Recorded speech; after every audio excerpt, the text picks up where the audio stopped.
Nowadays, it seems like the whole world is obsessed with maintaining peace. Every country and all the nations across the globe are claiming to be peaceful. Quite ironically, there are some radical Islamists, they also talk about peace. Of course, it doesn't seem like it if you listen to their speeches, filled with incendiary elements. Hi, I'm Hassan Ali and I'm going to discuss peace and how extremism is the main resistance towards building it. I'll start with the statement of Saudi professor. He says, and I quote, If a woman gets raped walking in a public alone, then she herself is at fault. She is only seducing men by her presence.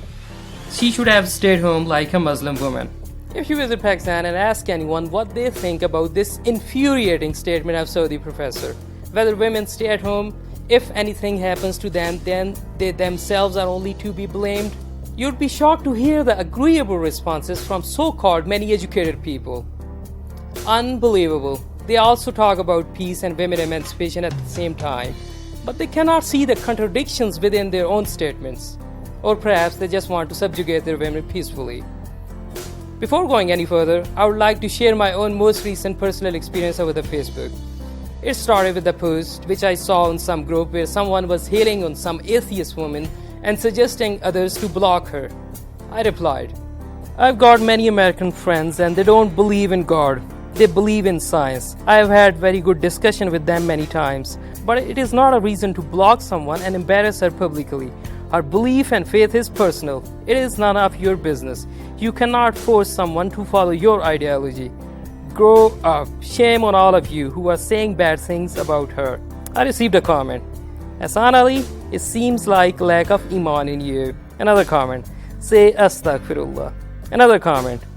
You should change your name and religion. Seriously? Are you kidding me? You are offended by that? I replied, whatever you want to say about me, I don't care.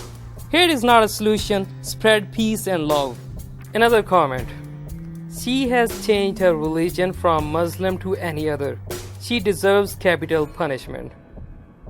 I replied, a verse from Quran. There is no compulsion in religion, which means freedom of religion. Killing is not and has never been a solution. Another comment. Hassan Ali, as I said, you are influenced by her company. Please save your iman.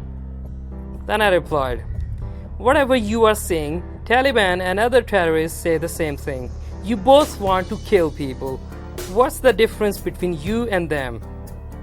This is one of many examples, and I deal with such people day after day. Many of my Pakistani fellows don't even realize extremism and accept it as a problem.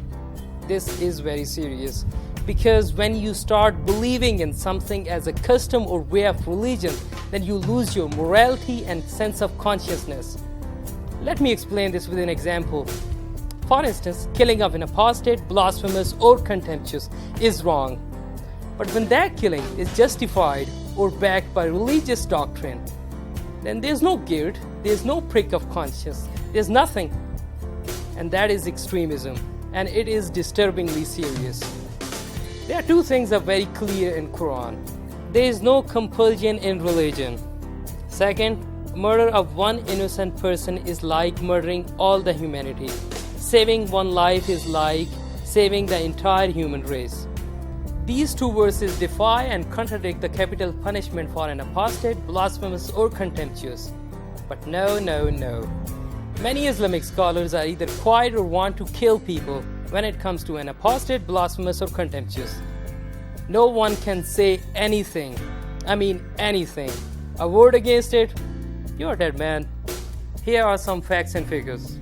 Muslim occupies 25% of the global population. 1.6 billion people, one of the fastest growing religion of the 20th century. Many of the Muslims are peaceful, law-abiding citizens. The question is, what is the problem? The problem is when it comes to an apostate, blasphemous, or contemptuous, they think capital punishment is okay. I'm gonna show you a video, and it's not easy to watch. Here's Junaid Jamshed having disagreement with some Muslims of other sect. Junaid Jamshed is a famous Pakistani Islamic scholar who spent his entire life spreading the message of peace and love alongside his mentor Maulana Tariq Jamil. The crowd is admiring and appreciating the assault because they are led to believe that their actions are justifiable and whatever they are doing is right. This is what happens when any religious doctrine is legitimized.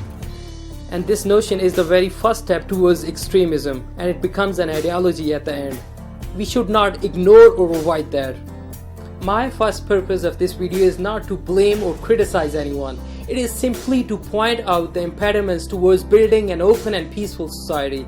Peace cannot be maintained within the atmosphere of fear, where whatever you say is judged within the context of religion.